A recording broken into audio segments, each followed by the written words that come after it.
Good morning, ladies and gentlemen. Welcome to Enlit Asia's first webinar of 2023.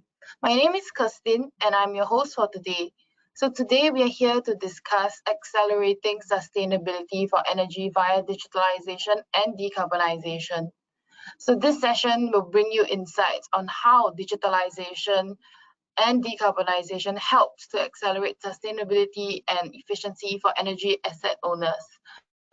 So if you have any questions throughout the session, please feel free to type it in the Q&A function, and our speakers and moderator will get back to you during their discussions after all the presentations. Without further ado, please allow me to welcome our first speaker of today, Naresh Govindan, Vice President of Digital and Sustainability Projects at Kimurai. Over to you, Naresh. Thank you, Christian. Good morning and good afternoon and good evening, depending on where the locations you are dialing from. First of all, I would like to thank everyone for taking your time, and on behalf of the moderators and presenters, I'm thanking you for taking your time to join this webinar. So, slide please. So we have an interesting topic from this webinar to discuss on accelerating sustainability via digitalization and decarbonization. I hope we will be enjoying it. We will share some of the use case references, and let me give a short introduction about myself. My name is Naresh. I'm from Kimurai. We are a system integrator doing digitalization and decarbonization projects more towards driving sustainability projects. So with that, let me kickstart my slides, and yeah. Let me start with some of the key asset owners' key challenges is how to balance business productivity with environmental sustainable choices, particularly to reduce CO2 reductions and reporting TCFD scores. And another important challenge asset owners are having is how to make a judgment on unbiased technology choice and selection to accelerate the decarbonization journey with low to no capital expenses. Does a solution exist? The answer is yes. So most of us, we are in consensus that digitalization and sustainability go hand in hand, but expertise are remaining in standalone form, which adds a further complexity in decision outcomes and causing impediments in digitalization towards our sustainability journey. Particularly the impediments are in advancing with analytics, meaning after the analytics, how do we implement the solutions? That is another important impediment we are facing in the industry. And another is quantifying the return on investment holistically. And lastly is the feasibility on implementations.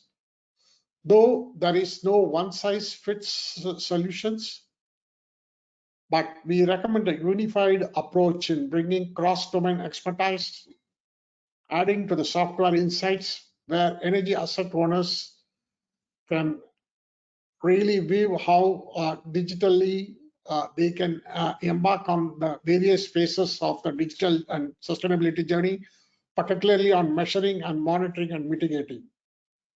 On measuring, I shall share some of the use case references, how digital tool has aided and accelerated. And secondly, on how assets can be monitored, especially to maintain the intended life of the assets from 30 to 40 years. Mr. William from Corrosion Radar will share his insights and share some of the users' real case stories.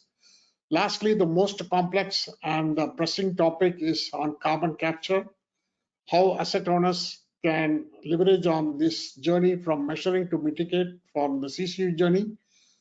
Our presenter, Dr. Milana Hasenberg, will present some of the use case references.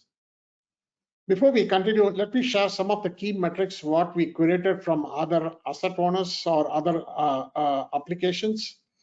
Typically on an AI-driven predictive maintenance on a generated owner with the early detection has resulted in savings about $750,000.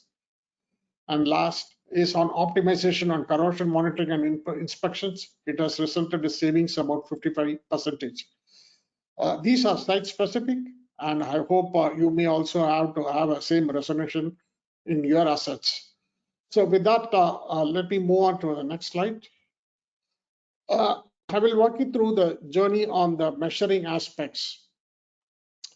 I would like to recite a famous quote here: what gets measured gets managed properly.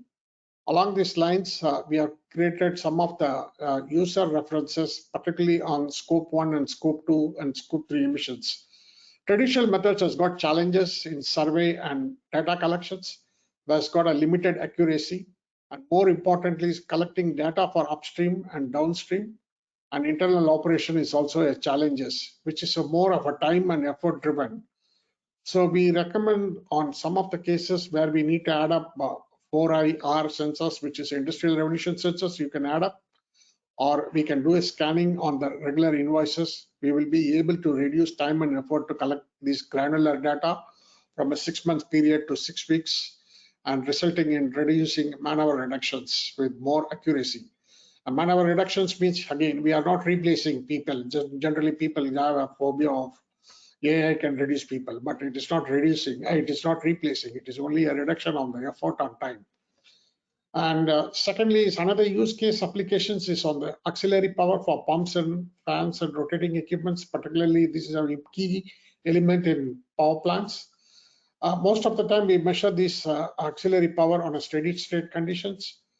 On some cases where we could have more AI insights, we could have a direct solutions, and measuring strategies can be done to reduce power. But some cases where we need to add up additional sensors, depending on assessment, we will be able to recommend and put up the right sensors. And with the AI sensors and with the AI analytics, we could reduce power on about 0.7% annually. Another use case is on a generator applications, where a generator user has to undergo a failure and shutdown, and this has resulted in maintenance cost about over 750,000. But the further future, it could be avoided by combining the expertise of AI insights with a deep learning model and adding human expertise in putting up new sensors to the equipments. With advanced analytics, the failure for the next time was avoided, and it was predicted early, about 10 months earlier, with 90% accuracy, resulted in savings about $750,000. With that, I will pass it to Michael, who will be able to walk through on other journey, and maybe other presenters will be able to share some of the insights. Over to you, Michael.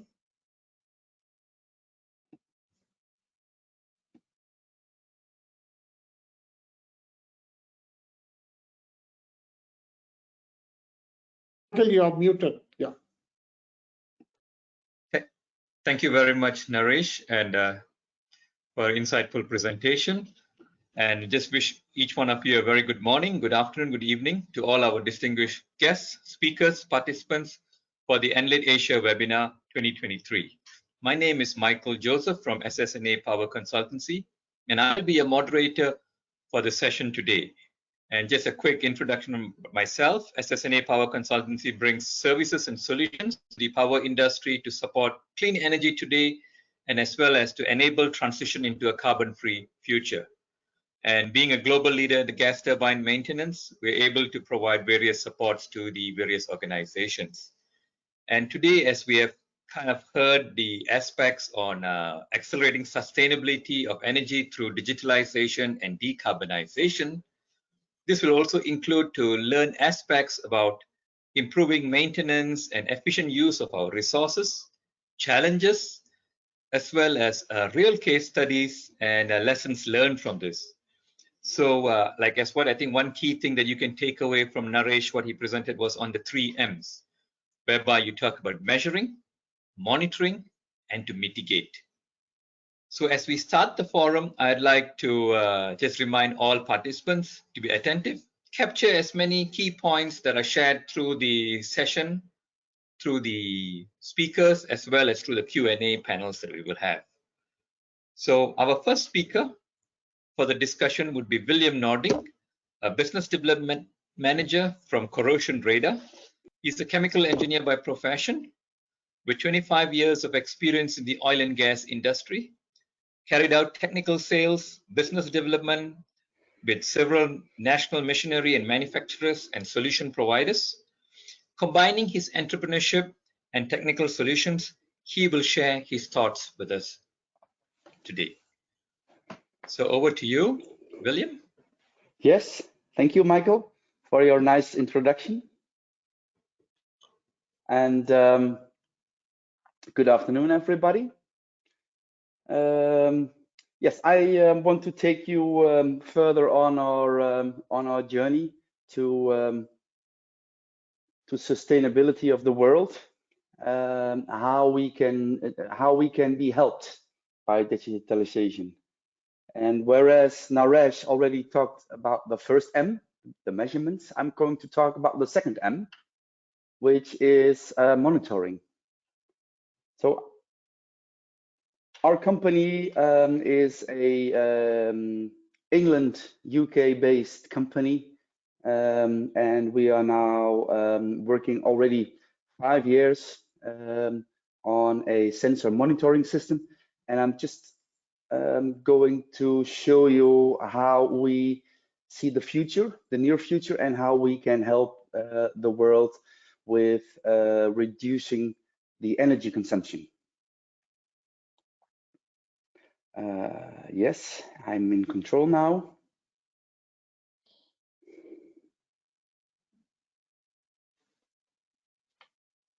Can I get a next slide, Chloe? Yes, thank you.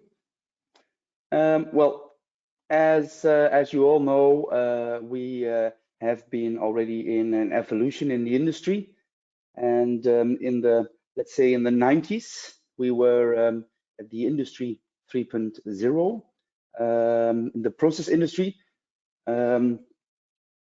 We have been to the digitalization and mainly automatization of the industry by introducing the PLCs to automate all kinds of production lines. And we are now in the industry 4.0, whereas IoT and intelligent data will help us to accelerate the reduction of energy.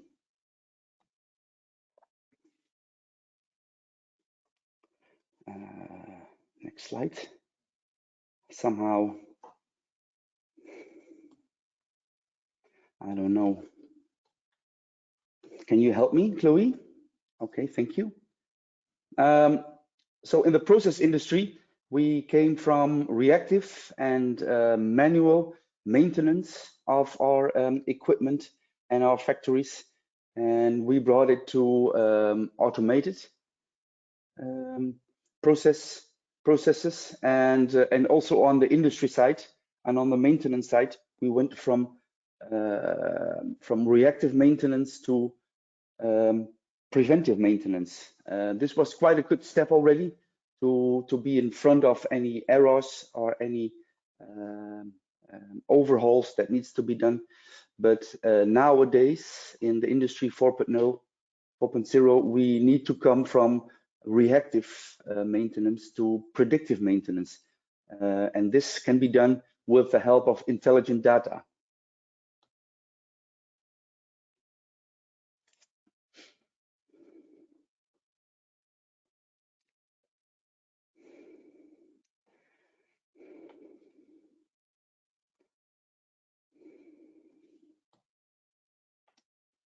Can you help me, Chloe?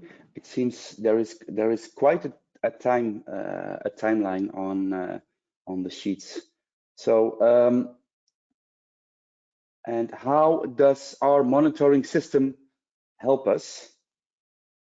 Thank you. Okay, thank you. How does our monitoring system help us to in the industry maintenance? What we are aiming to do is when the sensor has been installed, to avoid any over inspection of insulated equipment or insulated pipelines. So for example, if the pipeline is 100% insulated and you want to do 100% inspection, you need to unpack all of the insulation of the asset, meaning 100% inspection means 100% cost. Whereas if the sensor is installed and there is a real-time data monitoring, you know exactly the location where there is an issue, and you know the location where is no issue. So you can inspect only on the red spot. On the green spot, you can leave the insulation onto the asset. So that means no loss of energy. There is no inspection needed. There is no scaffolding needed. There is no manpower needed. So this is how we can help the industry by reducing cost and reducing energy consumption.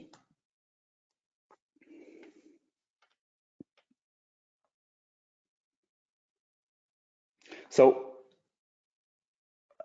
our company is focusing on corrosion under insulation. There is in the process industry, there is and mainly in the petrochemical industry, there is a lot of processes that have to be on a certain temperature due to the character of the process, and those equipment will be insulated. And what we see now in our case studies is that even 60% of all the pipeline failures was caused by CUI. So, and this is definitely has led to a lot of safety issues around the world. And of all of this CUI issues, we found out that 10% of the overall maintenance cost in the process industry is caused by CUI, and at the end is leading to, of course, integrity issues. So how are we doing this? We have developed a dual sensor system that needs to be physically attached to the asset. So it needs to be attached under the insulation. Is one sensor is measuring any kind of moisture or any kind of humidity under the insulation, and the other sensor is detecting any kind of corrosion. So when there is moisture inside your insulation or on your asset, it doesn't mean directly you have a problem, but in combination with the sensor measuring the corrosion rate, those two measurements is an indication that there is an issue. So you need to inspect on this certain area. So then at the end, this this data will be transformed by an algorithm into an analysis, which will finally be brought to a software dashboard indicating your asset is okay, is in green, or is in orange, or in red. You need to act immediately, or you need to act within 1 or 2 years.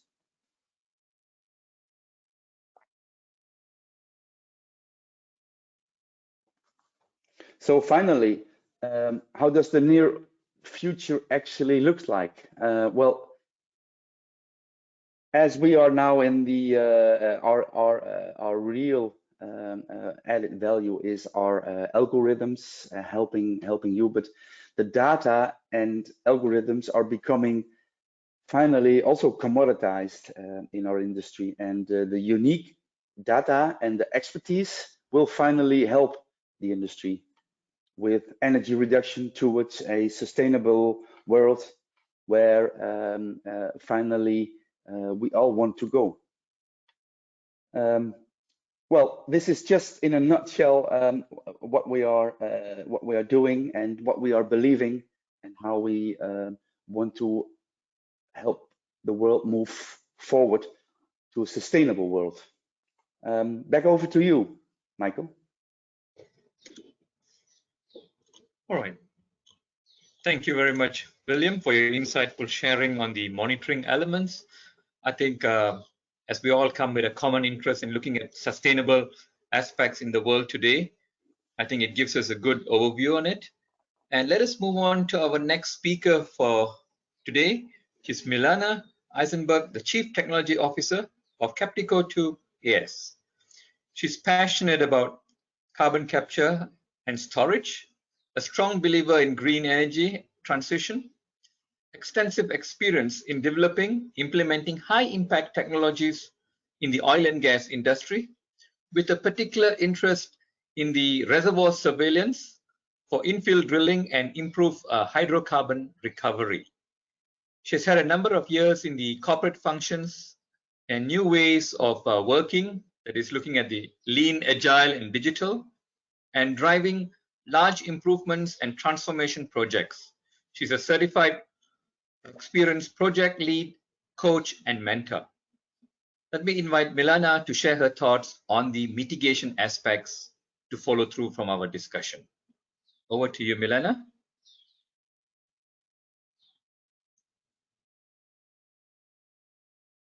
Thank you, Michael. Hello, everyone. Good morning, good afternoon, good evening. The topic of carbon capture, it's a pretty hot topic today. It brings us from the challenge of reducing emissions globally, helping the planet, to creating benefits for asset owners and making it a sustainable business. And that will be my main message today, is to transition from thinking of carbon dioxide as waste or dangerous waste, transition to the thinking that we can convert it to something that is of value, that can be used, and that can create business sustainability.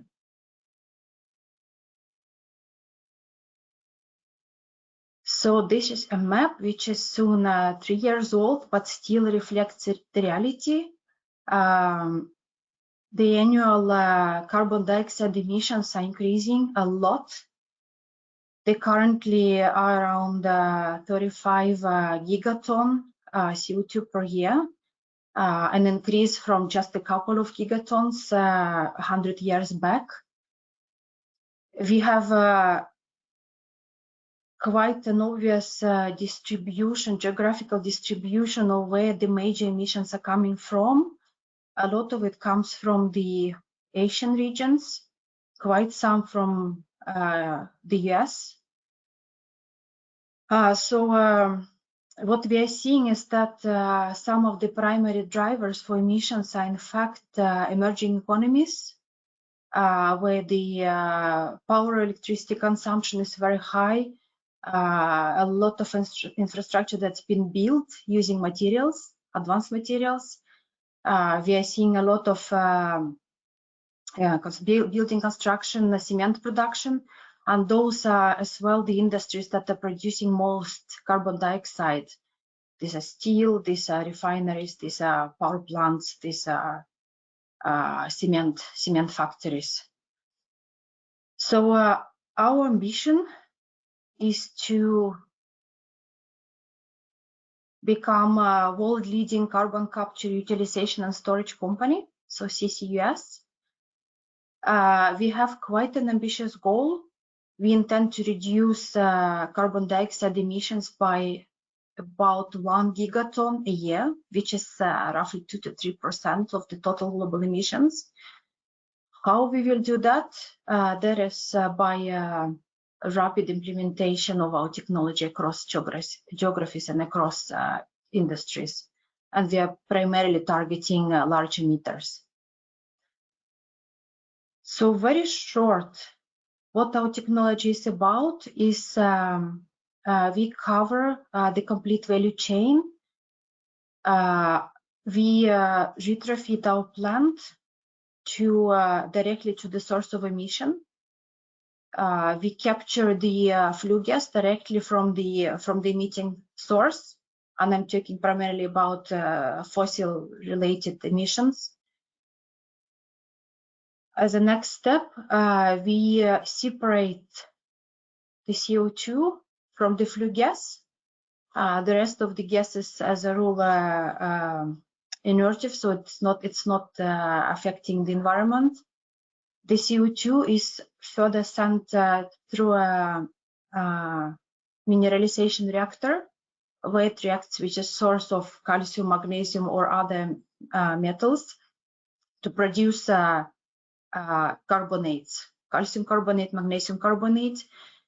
These are stable, non-toxic minerals, absolutely non-toxic. They store carbon dioxide safely for a very long time.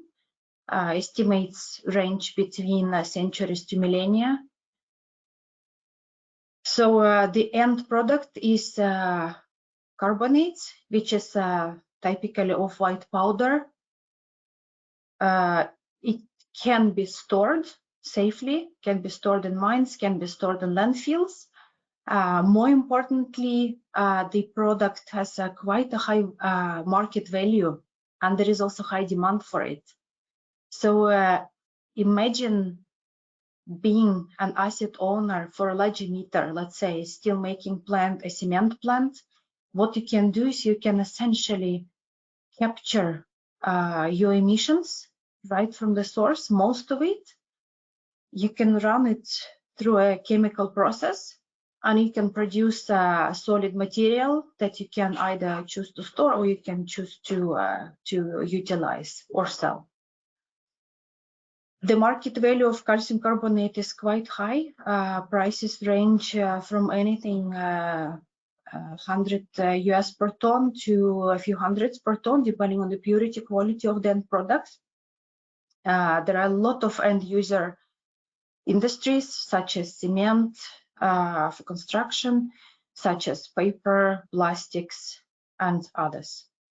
So there are a lot of opportunities in here in changing the paradigm of how we think about carbon dioxide, from it becoming not a waste product that you have to get rid of and potentially pay for it, to it becoming a valuable commodity, so that you can in fact create additional value streams. You can revamp your business model. You can look at other opportunities that come with producing another product.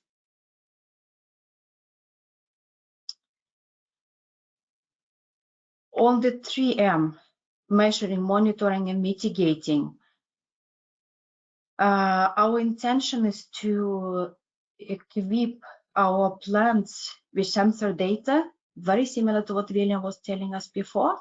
The purpose of it is to monitor the CO2 that is being captured and mineralized, and we intend to aggregate the data on our website. So we will see kind of a running counter showing so and so many tons that have been abated year to date. Second thing that we intend to do is to ensure safe and efficient operations, just like it was mentioned in the previous presentation. We will equip our plants with sensor data for continuous monitoring of condition, integrity, plant integrity. We will, of course, have predictive models for maintenance modifications, so we are always one step ahead. And of course, we will utilize digital twins for the purpose of process optimization, minimizing the downtime of the plant, increasing lifetime expectancy of critical components, and first of all, ensure safe and efficient operations for people and the environment. That is all from my side. Over to you, Michael. Right. Thank you very much, Milena, for sharing your thoughts and highlighting the market value and the high demand of products that could be generated from the capturing of through CCUS. At this moment, I would like to invite the panel together. I'd like to invite William, Milena, and Naresh. as we come to discuss a few items that have been shared in the last few minutes, so that we can probably get to understand things much better. And for those audiences who are online, should you have any questions, please do write them down in the chat section, and then we could address them based on the available time as we go through this stage. So for the first question, I'd like to direct it towards William to share his experience and his thoughts with regard to the intent on how do you intend to gather sensor data on the plant level, or will you have a wide web database that would permit you over large scales for monitoring and optimization? How will that be, William? It's a good question, Michael. So thank you for the audience for this. Of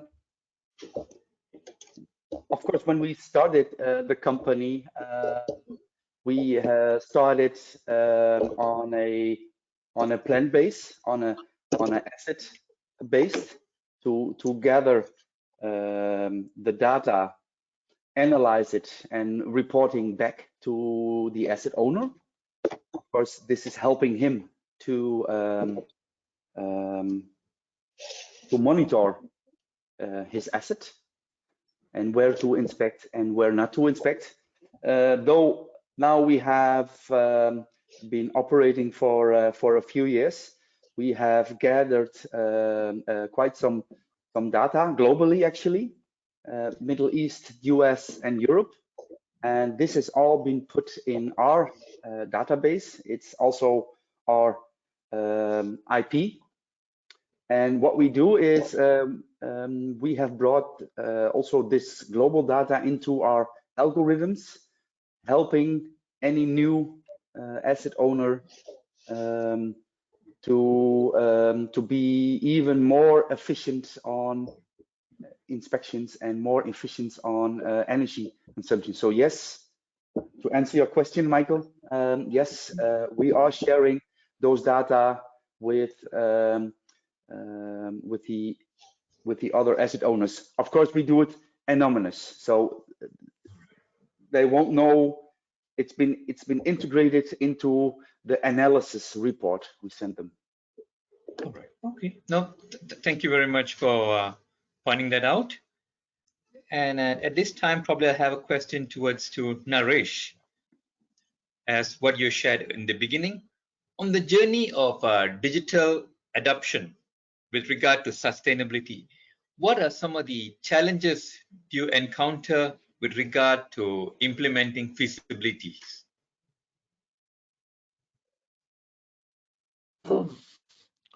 Yeah, thanks, Michael. I think the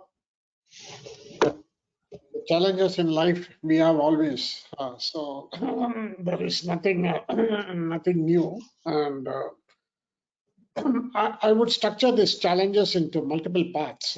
First is more towards on decision making within the ecosystem and the stakeholders. Particularly, we have some cases the asset owners are managed by the initiative on digitalization is driven by reliability team, and sometimes it's by maintenance team. So bringing them into one particular mission of putting solutions is a bit challenging, because the ideas, and again it is in the decision makings or discrete walls, right? And the subject matters experts sometimes they may question whether to rely on internal subject matters experts or to rely on external subject matter experts. So that's another challenges are there. And basically, it's also driven by various functions within the asset owners of departments and functions also there. So that's on more on decision making on discretion. So that's the broad umbrella, I would say that. And second thing is most of the time when we do solutions for proposed solutions, it's more towards on a complete asset level. and that has a large capital budgeting for them to absorb at one stage, right? So that's also impeding making decisions is getting time taking. It's getting more actually, and more important is also on the committed timelines on implementations. So that is another area to look upon actually. So sometimes whether this is needed. Talking about the post insights, most of the times we have able to get insights from the or from the data. And there are insights and post implementation, what actions to be taken actually, right? And so the driving force, each day you postpone the decision, you are pushing your savings ability.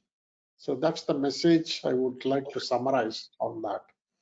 So the challenges are there, but we put the decisions further. You have an ability to earn your savings early is getting also pushed away actually. This.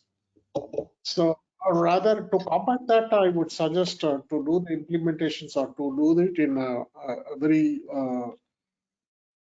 committed way is firstly is to have a multiple stakeholder involvement and commitment to drive this initiative, and perhaps pick up the top 3 or 4 initiatives which is more predominantly which is more in the urgency or 80-20 approach, which is in the top 80% will give an impact on that, or 20% will putting effort will give an impact of 80%. So that is could be picking up.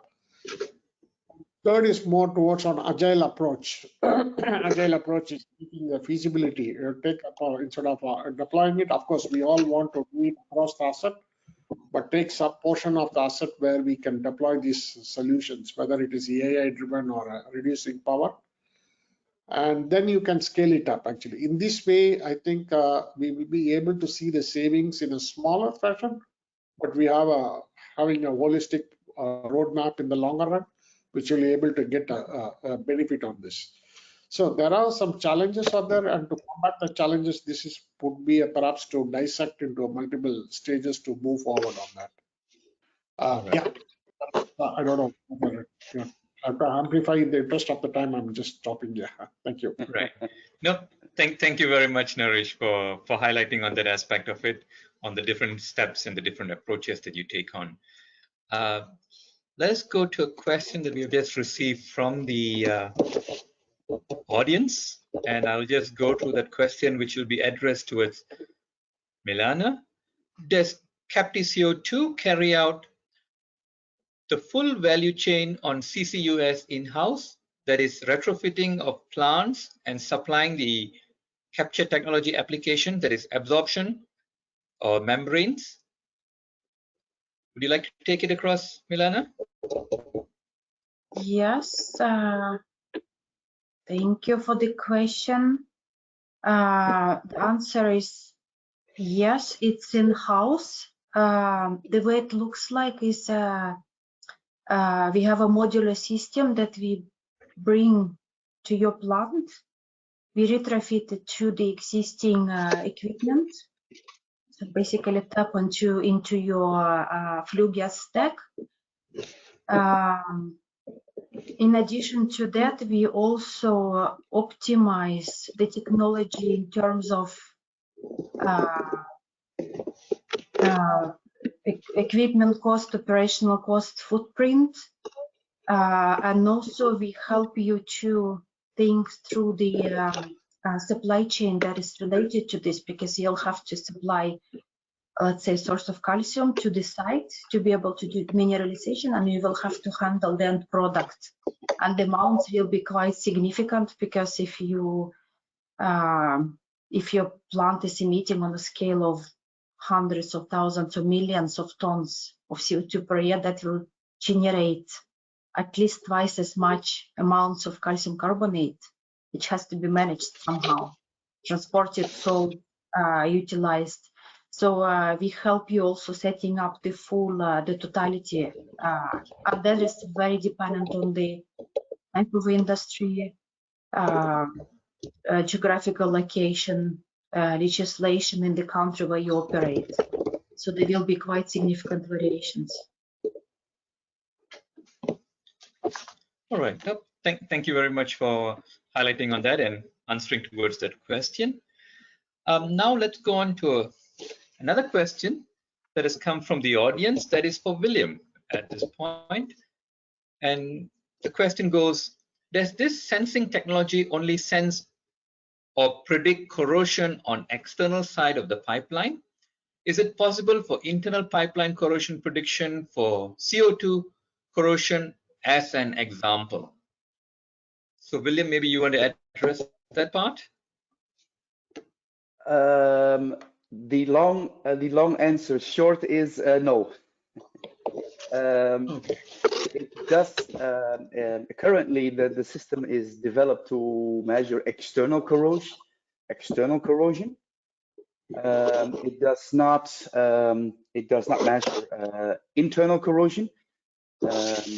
There are other techniques for this. You can do it with let's say with a spider, like a company like Rosen can do this. But we are also, our sensor is evaluating.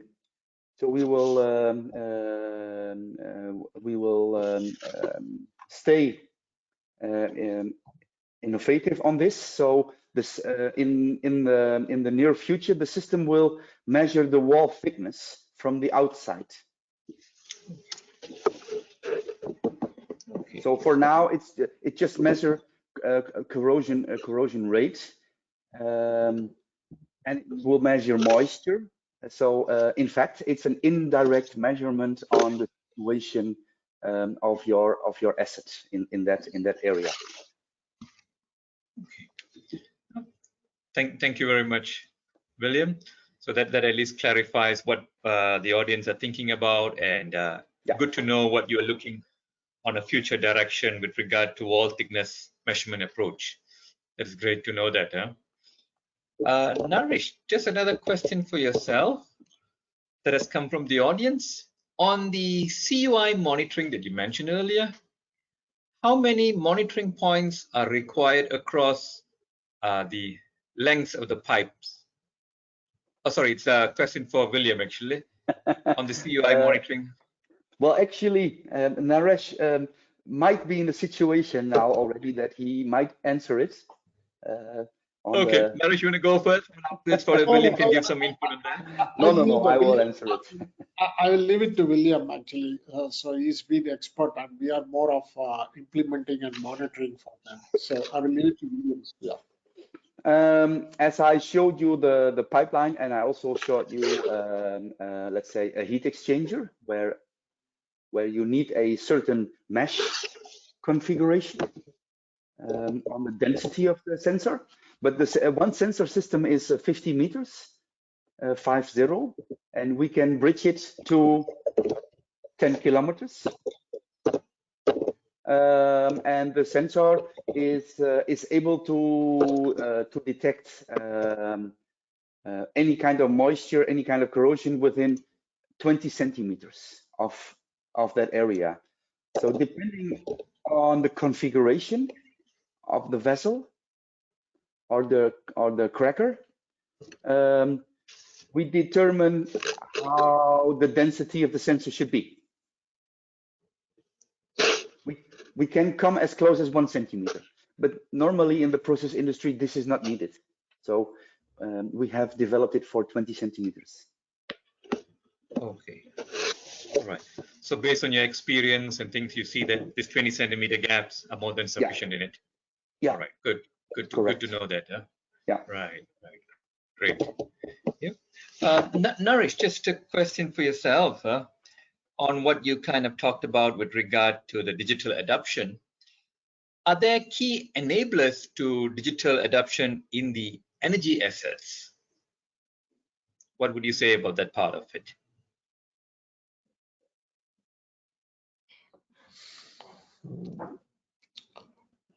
I think it depends upon, I would say, there is a technology part and also to the human part to that, actually. On the technology part, perhaps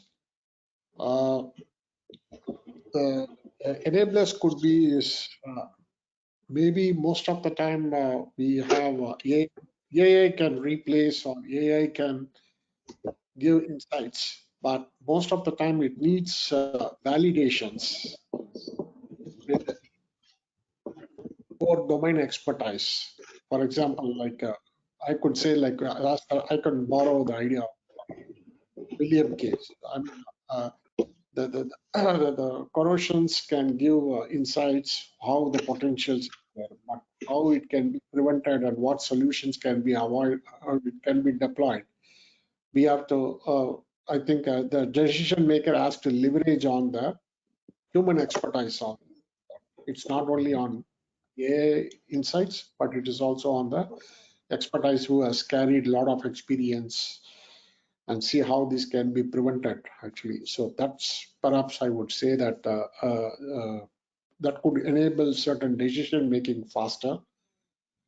And generally just some of the case reference, we can share some of that on a known basis.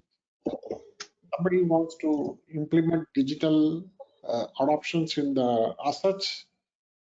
On a human perspective, it was always sort of whether am I not believing my own operators or my own maintenance crew or not, right? Are we putting some additional measure to have a security or integrity, whether you don't believe it or not? It is more of a human stigma is also there actually, right? So actually to be put a sharp perspective is AI would basically enable some of the operators in the control rooms to meet their KPIs. So some of them, especially in power plants, for example, we have to have a solid reductions of heat rates and consumptions of fuel actually. But by getting these insights, you will be able to attain your KPI from operator level, and which is also helping to the asset level also, right? So, but generally when we pitch some of these ideas also, it's also having a intention. So my operators are able to capable to do this or something like that, right? So AI is aiding and helping them to attain their KPIs and getting their insights better also. So that sort of open approach will enable, I would say, from a human perspective. Actually. Okay. So, right. So I mean, in other words, all this AI cannot replace some of operators and other things. Where it helps them, and more empowering them to operate the plants, the maintenance works also on this. So that could be my enablers thoughts. Yeah. All right. Thanks for elaborating on this aspect of what are the enablers and how do you look at it in the energy assets area. To Milana, you had mentioned in your presentation earlier with regard to about 1 billion tons of emissions savings per year. Is that an ambitious or a realistic target? And how would you look at rolling it out, such a program?